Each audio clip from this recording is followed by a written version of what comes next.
Hello, my friends. I'm going to turn up my volume so you can hear me. I Hey, I love it. You're all here. And you know we're a community because I'm in my bathrobe. So if you're in your bathrobe, it's all fine with me. tomorrow or tonight. What did we decide? We'll see. Okay, so I just muted you. Not because I don't want to hear from you, but it's hard when we have this many people. So later, if we have time for questions, then I will bring you all back. Look at you. We're almost 100. I'm going to give people if you are not muted, mute yourself. The U.S. with its own with counter tariffs. All right, there we go. I'm just going to wait a few more minutes. I love that you're all here. Welcome to my home office, which tomorrow I am going to have a podcast studio set up in. And if you guys don't know, I have a podcast. It's called Hot for Your Health. It's all about the things I talk about all the time. It's about health technology and some really fascinating people. So if you haven't found it, it's called Hot for Your Health. And so I'm taking a little hiatus until I set up this new studio. And then while I'm waiting for people, I promise I'm going to start in a few minutes. Let's see if we can get to 100 and then there we are. We're at 100. Now we're going to start. I'm going to admit all. I'm going to mute all. Whoops. And I'll unmute you. If you are not muted yourself, please do that because I know there's a lot going on in the background and it gets really loud. Okay. I'm just going to keep the admission up on the side so I don't miss anybody. While you're getting settled, you guys are sending me messages, Colorado, 2 from Colorado, New Mexico, and somebody else is in there jammy. So here's what, while we're waiting on people to come, here's what happens in my house. So, like you, I work, and I come home. Oh, mute yourself. And then I come home. And I don't know what happens. It's like I walk through the door, we're cooking dinner immediately so that I don't go snack somewhere. We're like dinner on the table so we don't snack. And I can talk about food and more blogs later and how we get it done quickly in an anti-inflammatory way. But and then I'm not kidding you, dinner's done and I got the bathrobe on. So we're a community if I'm telling you that I come home and this is my attire still with the pearls. But anyway, okay, so we have a bunch of people and I want to be respectful of everybody's time. So remember I put out on my story a while back, a couple of weeks ago, just seeing if people would be interested in this. Ask me any bone question. And I am not kidding, ladies. I'm unlocking my phone. That's just one of the pages of all the questions you ask. So what I'm going to do first is start out with some basics. I'm going to go through and answer some of these and then try to take a few. You are always welcome to ask me more questions. I do answer some DMs when you do it. It's getting a little overwhelming, but I try my best. So, okay, the first thing I want to talk about bone is I'm going to teach you what a DEXA scan is if you don't know and how to read it and what your numbers mean. I'm going to give you some basic science about how bone works anyway. I'm going to answer the question, how much estrogen do you need? And if you can't take estrogen, are you doomed? And the answer to that is no. And I'll get back to that. I'm going to talk about the lifestyle that I describe all the time for building better bones. If I forget, remind me that I'm going to talk about how to impact your bones if your knees hurt. I get that question a lot. So we're just going to go through these common things. Here's what I can't answer on this forum. I cannot answer your specific detail. For instance, you're this old, you have this problem, which drug should you take? Because that is not what this public forum is for. You deserve that kind of conversation yourself. So, number one, how does bone work? Now, I have all my bone models in my office at work, but basically, well, first of all, when's the last time you actually noticed your bones, right? I mean, when you actually notice them, maybe somebody's told you have good cheekbones, or you see your collarbones sticking out of your chest, or you've got this bumpy wrist bone here. But people don't think about their bones. But the reality is three things, and you're going to hear me talk. My goal in 2025 is to make bones sexy enough for people to talk about, right? People have gotten the muscle message. What is muscle without bones, ladies? It is a heaping pile of metabolic tissue with no form and no motion. So thank God for the bones, right? So how do bones work? Bones are structural, right? They're hard. They contain all the minerals of our body. They're the anchors for the muscle tendon unit that helps us locomote. But the way we build bone, there's 5 steps, but the simple steps are there's a cell, which is always in my right hand, called the osteoblast. Its entire job is to lay down bone that will mineralize, right? It goes down in a little, I think of it as a putty, not really, but that's the way I think of it. And the blasts are building, B for B, the blasts are building. The clasts are taking, they're calamities. They're not really, but they're taking bone away. What do they use the bone for? Well, it's dissolved as the minerals you need, the calcium, the phosphate, all the minerals we need are taken out when we need them, and the blasts build. This taking and building needs to be in balance to be good. And there's lots of reasons why there's an unbalance. Since, we're all in this midlife conversation, one of the reasons we get out of balance and we have more clastic taking away and less blastic building is because estrogen helps control this guy. The class is like the crazy guy running around the room out of control, taking, and estrogen and testosterone kind of keep it in check. So when we lose our estrogen, it's not that the blasts forget to build. It's that the clasts are unchecked and keep taking. So there becomes an imbalance. So the clasts do more than the blasts, and we lose bone. That's what happens without estrogen. But what are other reasons why this is out of balance? Well, the risks for osteoporosis or low bone density, and I'll define for you what that is. Here's a long list. I talk about this all the time. Merely being, by virtue of being female, because we lay down less bone than men in our youth.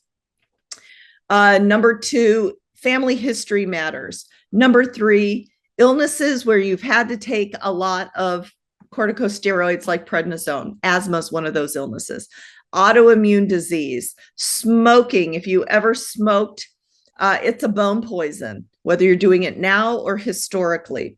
Lots of alcohol, excessive alcohol is a bone poison.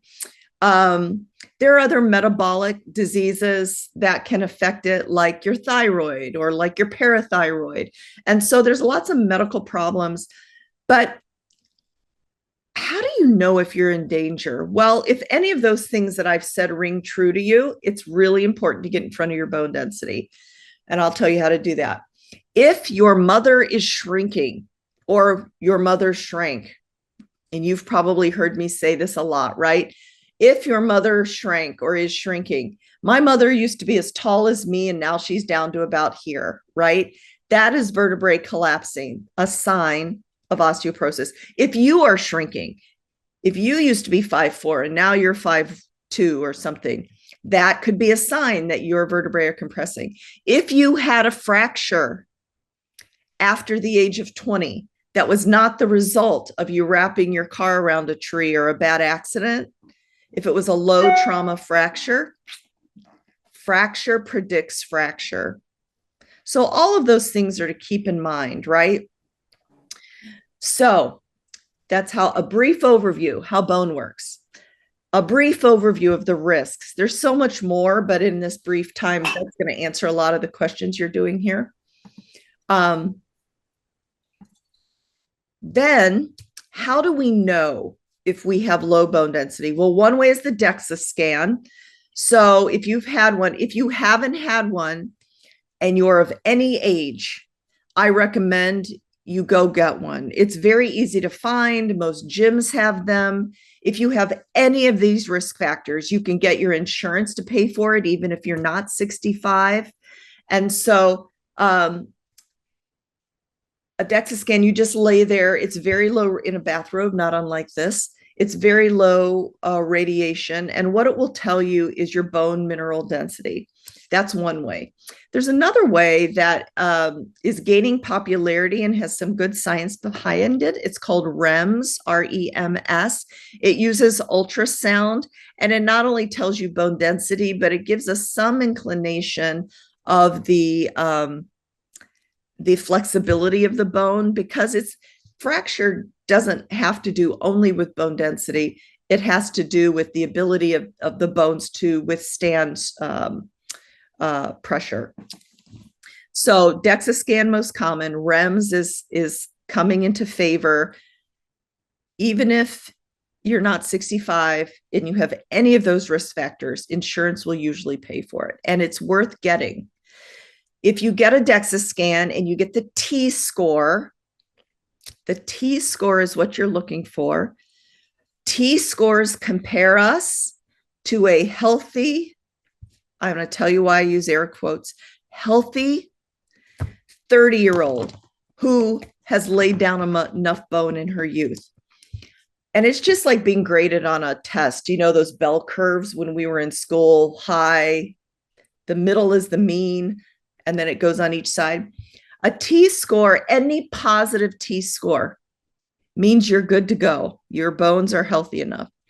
A negative T-score to -1 is still okay, but -1 is the definition of osteopenia, which is low bone density. -2.5, 2.5 standard deviations between the norm, is the definition of osteoporosis, which means we need to really pay attention. 1 in 2 women will have an osteoporotic fracture in their lifetime. 70% of all hip fractures happen in women. When you fracture your hip, 50% of the time you do not return to pre-fall function. 30% of the time you die from the complications, pneumonia, bed sores, badness, UTIs. So we can't let this happen. That's why we have to get in front of our bone density. And that's not scare tactics. That's reality. I see it all the time. So somebody, it just popped up, asked me the difference between T-score and Z-score. Z-score compares you to healthy bone density of a person your age, right? So we usually use T-scores, not Z-scores. Another way, I forgot this, for you to estimate your risk of fracture is, you can Google this. There's something called a FRAX score, F-R-A-X score. It's a free online calculator. It takes all your risk factors into account. It takes your bone density if you know it, and it gives you your likelihood of having an osteoporotic fracture in the next 10 years. FRAX score. Okay, so that's a lot of educational background. How do we build better bone? This is a question. Well, if we know that without estrogen, the osteoclast is out of control, well, we know that by providing hormone replacement or hormone optimization therapy, as I like to call it, that word was coined by Amy Killian. She's a physician. If you don't follow her, she's also great, Amy Killian. Hormone optimization therapy is a great way to prevent and treat and is FDA approved to treat low bone density. But what if you can't? Because tonight's talk is not about the pros and cons of hormones. What if you can't or don't want to? Only 4% choose to, and that's your choice. I think it requires really good examination, the pros and cons. If you choose not to, how do you build better bone? Number one, you have to feed yourself, women. We know we do not build bone in our youth because it looks like we're all of the same generation. We starved ourselves to death. We were told it was good, the best to be little like this pencil. And we didn't take in enough calories. In fact, I get a lot of women in my clinic frustrated because they barely eat. I barely eat anything. Well, 1,000 calories a day with low protein is not only going to not build muscle, it's going to decrease your bone health because bone needs a lot of protein. So we have to feed ourselves, right? This is a question I got. What supplements are good for bone density? Vitamin D. You should have your vitamin D levels checked, although most of us have very low vitamin D levels. You can just assume yours is low. Vitamin D with K2 for absorption, magnesium, 500-ish milligrams. Other things you can supplement that you wouldn't think of are can be fine in a good multivitamin like selenium and boron and zinc. Collagen needs a lot of vitamin C as a building block. So vitamin C. There are actual studies that prunes are good for bones. I mean, I'm sorry, you're never going to get me to eat a prune, but if you're into prunes, 6 prunes a day, really good for bones and probably your bowel regularity. So there are some nutritional ways and supplements. Number one, feed yourself. Number two, resistance training. Muscle, by virtue of the fact that it's connected to bone by a tendon, pulls on the bone. How do bones remodel or grow? Not only due to hormones, but they sense the demand on them. So if they sense that biomechanical stresses on them by pulling of the muscle, they will, I'm going to change my view because there we go. Can you, oh, hold on. Maybe I shouldn't have done that because now I only see one person and it's not me. Hold on. I messed up, guys. Hold on.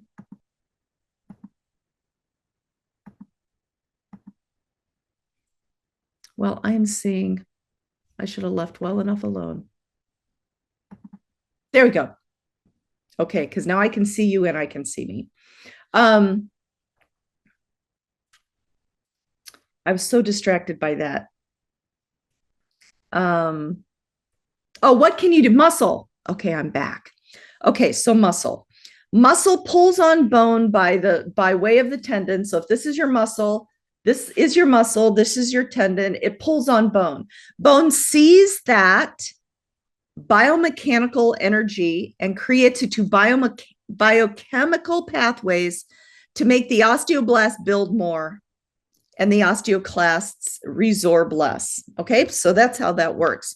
So feed yourself and let's do resistance training. This is also not a session on how to lift weights, although I talk about that all the time, but lifting is amazing for bone.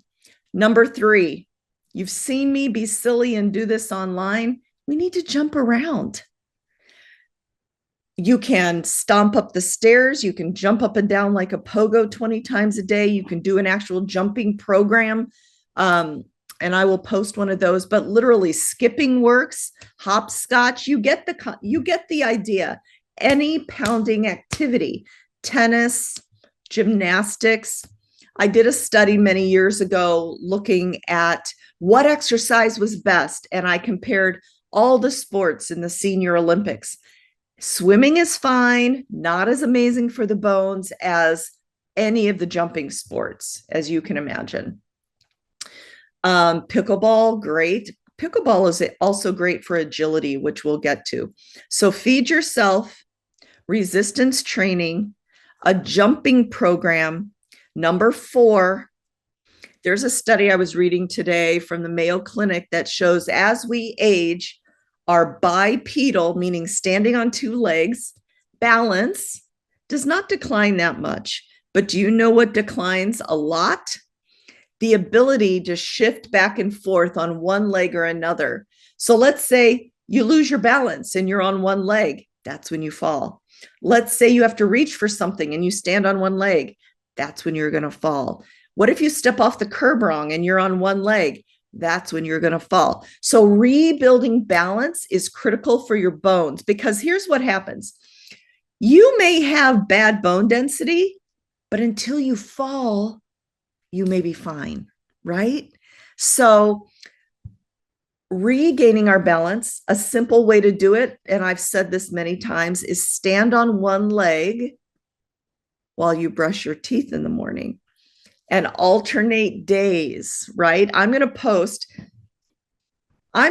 next week another challenge, just in case you haven't seen it. It's kind of amazing, you guys.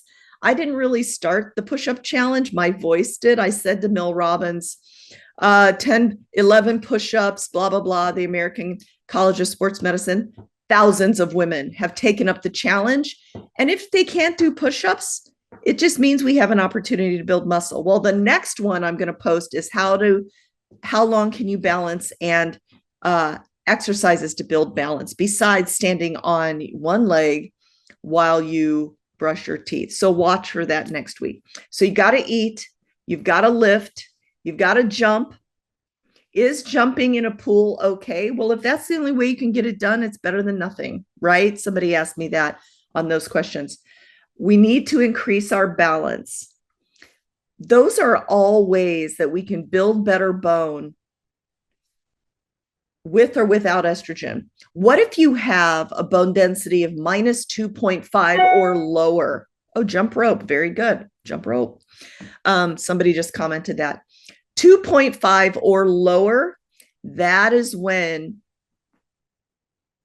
you have an opportunity to talk to your doctor about starting a bone building medication. Most women I talk to want to try everything first, and I don't blame them. I just started a woman today on a bone building drug, and no drug is perfect. There are side effects to everything. Even though it promises to raise bone density in 6 months, no drug is perfect. So but if your T-score is lower, more negative than negative 2.5, that is the time to have the conversation. Somebody just asked me if you can jump on a trampoline. Yes, indeed. That's how NASA starts to retrain bone density in the astronauts who come back. So I've been going on and on for 20 minutes answering the questions that I had memorized. Let me find a few more. Let's see what's in this chat. Let's see if I can see you all again without losing you as I did before.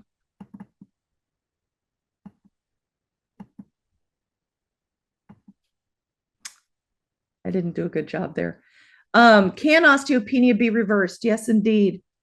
Within about 6 months, if we do all these things.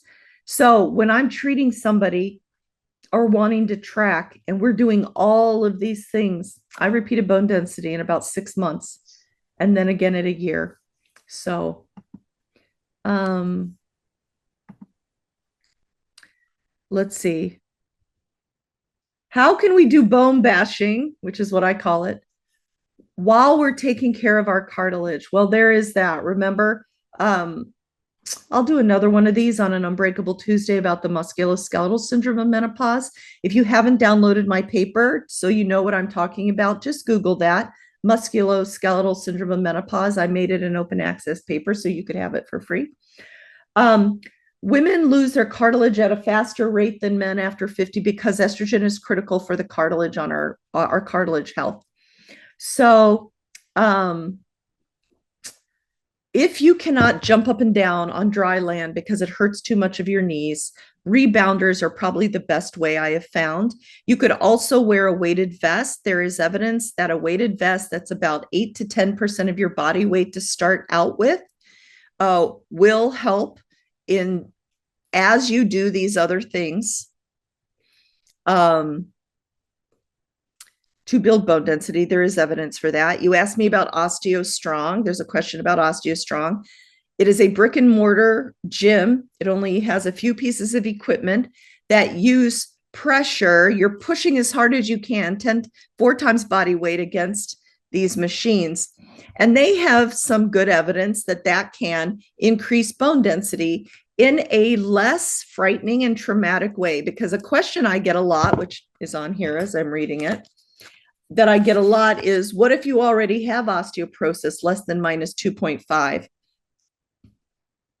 Can you lift? Can you do all these things? Well, OsteoStrong is a good thought for that. But here's a study. The answer to whether you with already osteoporosis can lift heavy, the answer, according to a study called Lift More, LIFTMOR, showed that even women with frank osteoporosis can lift heavy. Sometimes you need supervision, so you're doing it safely without increased fracture. Because remember, it's not just the osteoporosis that makes it dangerous, it's the falling. So to be stronger will help you shield against the falling. So I'm gonna drone on and on for a half an hour, and then I'm gonna open up these chats because you guys have been writing a lot of questions. We talked about supplements. Let's talk about calcium. Do I recommend calcium? I want you to get your calcium from your diet. Lots of foods are high in calcium, and I'd rather you get it from your diet than take Tums or something. There is a product that I like the ladies that started it, but I have no affiliation with them, called Seen, SEEN. And it is an all food calcium supplement. I think it's made out of figs or prunes. They taste great, but they're 500 milligrams. They're about this big. I consider that more whole food than a supplement. Does running help strengthen your bones? Yeah, any pounding will do if you can do that.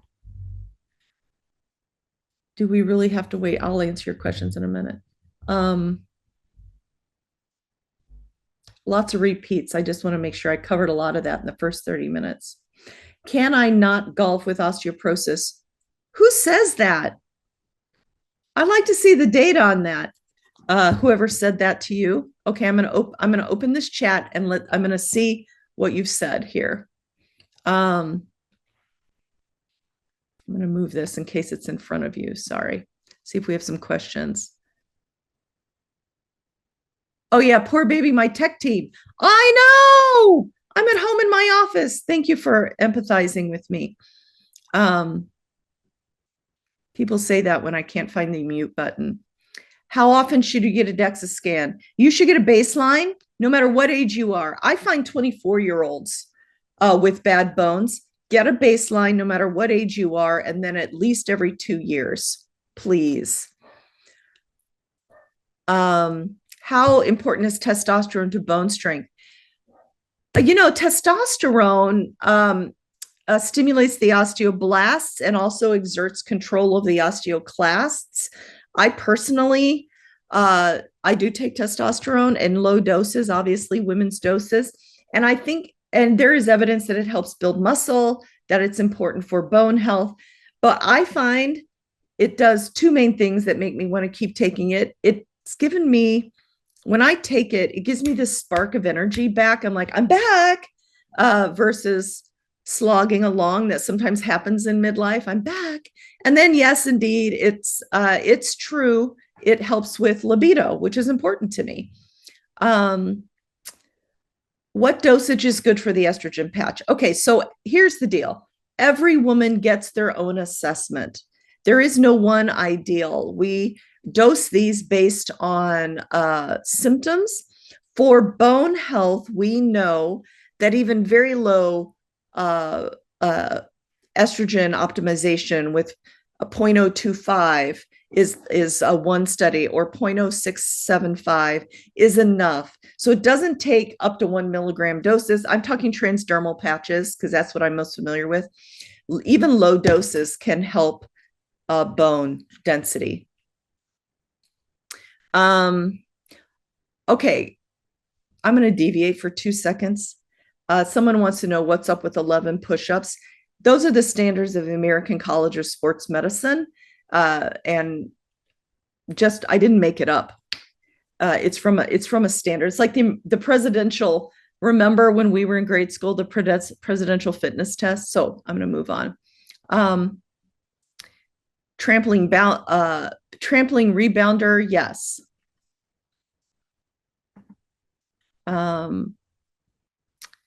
One bone drug that I prefer over others. Okay, so each of them works in a different way. There's either builders or anti-resorptives.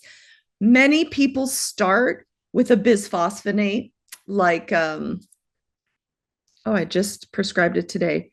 Alendronate, for instance. But when those work, there are other ones like Forteo, which is great for people who have been on a lot of steroids. So that is an individual thing you need to talk over with your endocrinologist, which is the right person to do it. How do I frozen shoulder? We'll do another session on musculoskeletal. Okay, so someone wants me to repeat the numbers again. So if you need to write it down, here are the numbers of a DEXA scan. A DEXA scan of 0 means that is the bone density of a healthy 30-year-old. Any positive number, +1, +2, means that your bone density is better than a 30-year-old's, healthy 30-year-old. T-score of 0 to -1 is still in the normal range, but the diagnosis of osteopenia or low bone density is -1. One standard deviation below the curve. The definition of osteoporosis is -2.5. Those measures are usually given of the lumbar spine and the hip and the femoral neck. So you'll have several T-scores. It tells you left, it tells you right, and it tells you lumbar spine. So those are the numbers to be familiar with.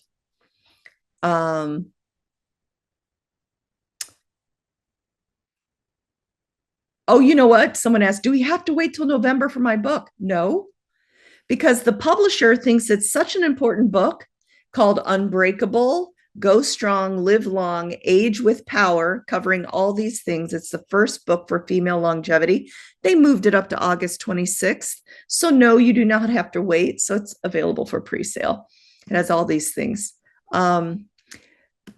Formula to convert T-score to Z-score. Not that I know of, but Z-score, Z like Z score, remember, is comparing your number to a healthy woman of your age.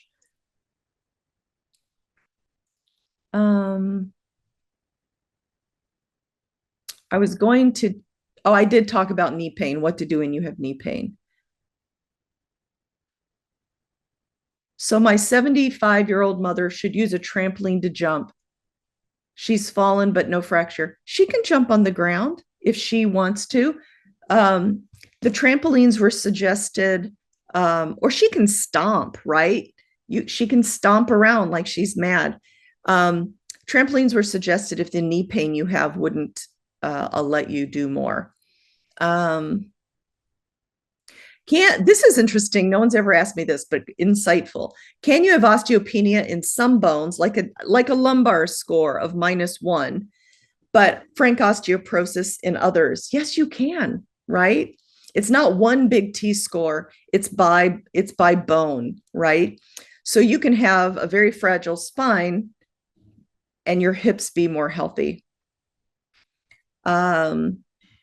Creatine helped the bones. So much good work in creatine, muscle, brain, gut. I am not aware of bone, but I'll look it up and I'll let you know.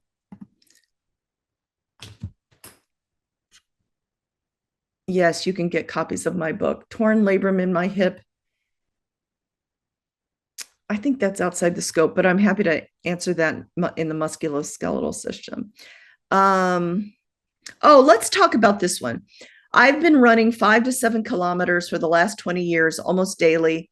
I'm pain-free, but getting so many comments about being hard on my joints. So far, I'm good. Do I recommend a supplement? Or, she didn't say this, but do I recommend you stop? Okay, people. There is no evidence in the literature that running causes arthritis. None. So anybody that's saying that hasn't read the literature. In fact, runners who run over a lifetime and don't have trauma are often very healthy because of the cardiovascular work they're doing. It doesn't mean they always have great bone density. It doesn't, but I just have to dispel the myth that running will cause arthritis. What causes arthritis, since I brought it up? Wear and tear, trauma, injury, like a meniscus injury. 20 years later, you will almost always have arthritis if you've had a meniscus tear. Carrying around an extra 50 pounds around our midlife, which is hard. I get it. I've been there. Every pound is experienced by our knees and our joints 5 to 9 times, right? So it really matters. An inflammatory lifestyle can be bad and cause arthritis. So there are lots of reasons to have them, and loss of estrogen. Do GLP-1s affect bone density? Really good question. There is a bone-gut interface, an axis, if you will. The ability of the gut to absorb nutrients properly, critical. But that particular question I have looked up, and there are studies that show that GLP-1s actually help, and there are studies that show that GLP-1s hurt. So it's too unsettled for me to make a broad claim, but I will keep researching it and post it if I find a good, solid answer. Yes, there will be book tours. Which creatine should we be taking and our brands you recommend? Well, in all clarity, I work with Mind Body Green. I mean, you've probably seen their ads. I work with very few brands, only those I believe in. And I personally was taking their protein and their creatine. So that's what I take. And it works for me. We've answered the lifestyle question. Is running safe if you have lumbar osteoporosis? That is a good question. I don't know of any evidence that it's not. Falling is very dangerous for someone with a lumbar of -2.5. You could run in a pool. It's probably just as good from a cardiovascular standpoint, less pounding. So the Lift More study, I'm glad you've read it, recommends 3 main resistance training exercises and jumping. Do we have to do them with the weight on our backs? I don't know what that means. Resistance training exercise. The Lift More is all about powerlifting. Oh, do you have to do squats with a back squat bar? Not necessarily. You can use any form of squats. You can use goblet squats. You can do, gosh, they're called, it sounds like a really bad word, prisoner squats with body weight, and then just hold barbells. But you don't have to put a bar across your back. If you want to do that but are afraid, there are these machines in gyms called Smith machines, which hold the bar for you, and there's less balance involved. It's a great way to start.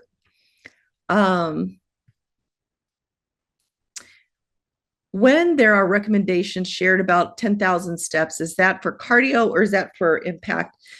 Well, our bodies are designed to move, right? Our largest muscles are below our belly buttons. So what's normal in the human body is mobility, right?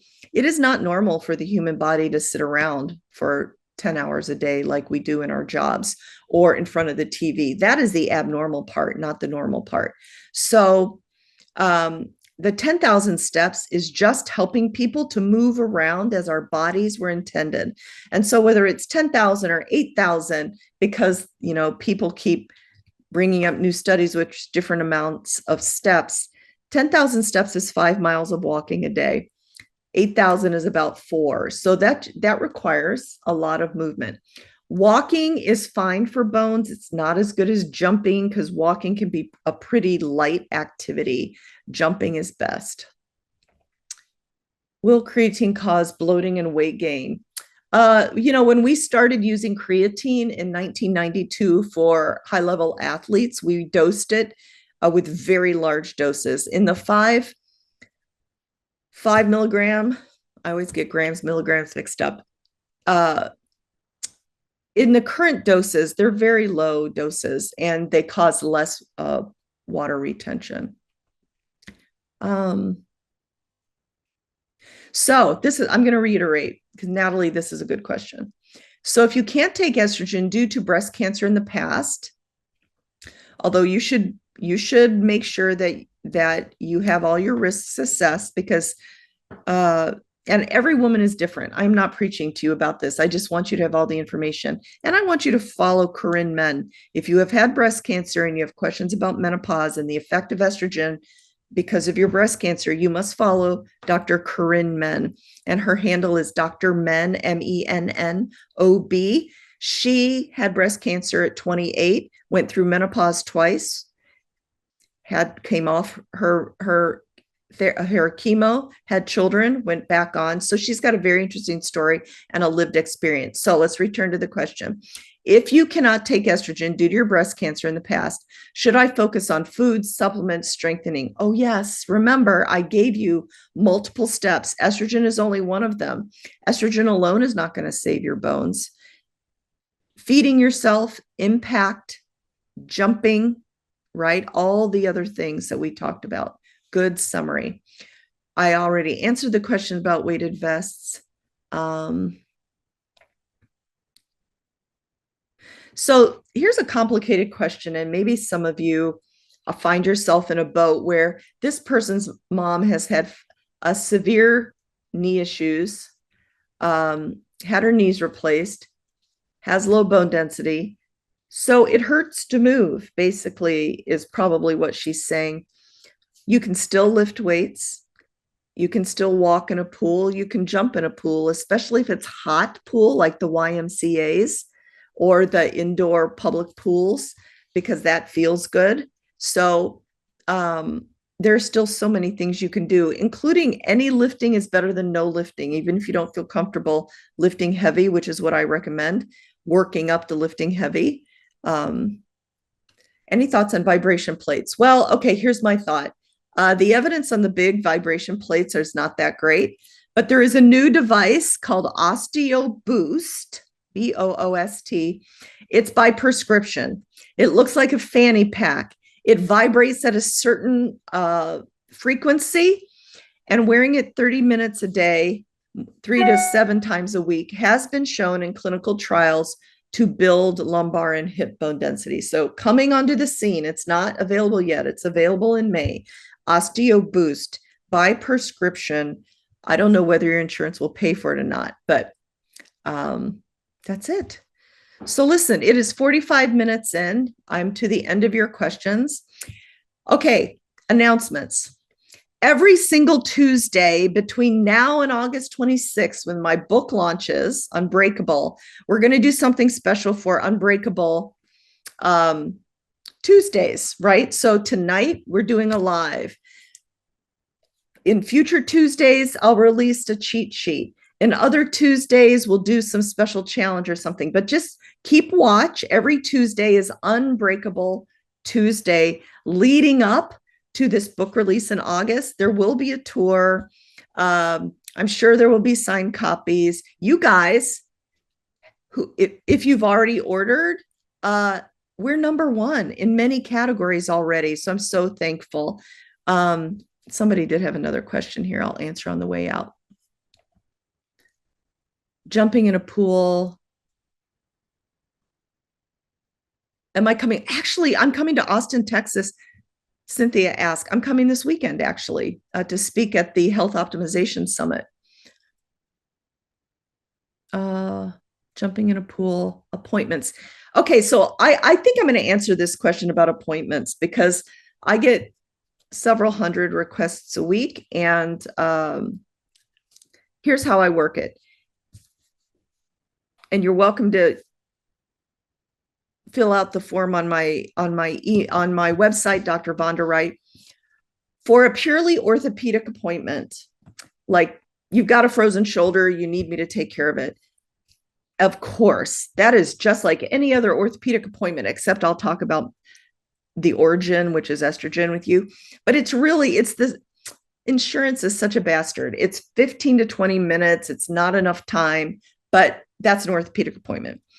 I do to help build a roadmap to put it all together so it's not so friggin' confusing. I do menopause mentorship by telemedicine. It's not telemedicine, it's by groups like this, because you can only do telemedicine if you've established a relationship or have licenses in all 50 states, which I don't. So there's menopause mentorship groups, which are just groups like this. If you come to Orlando, I do menopause care. It requires many hours because I do your body composition. We do zone 2 testing. We look at your injury patterns. So it's a musculoskeletal based menopause assessment. And then if we need hormones, then I can either direct you where to get them in your state, or if you're in states where I have a license, I will order them.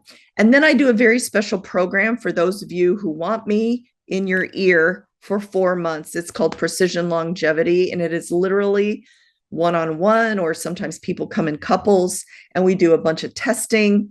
We measure all kinds of body markers, and then I build a full program with you, and then I am texting you nearly every day to stay online with the program. So that's how I work with people, whether it's simple orthopedics, I'm an orthopedic sports doctor, whether it's mentoring to figure out this menopause and get good referrals, whether it's coming here to help me, for me to help you with your personal menopause, or whether if you want a more longevity-based program. And I know that's a lot, but that's what I do. So, and now we have 10 more questions. I think we've answered a lot of these. So guys, thank you for coming.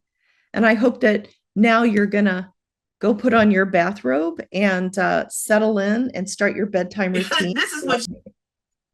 So that's it. Guys, thank you for coming. And I'll see you on Instagram. Bye.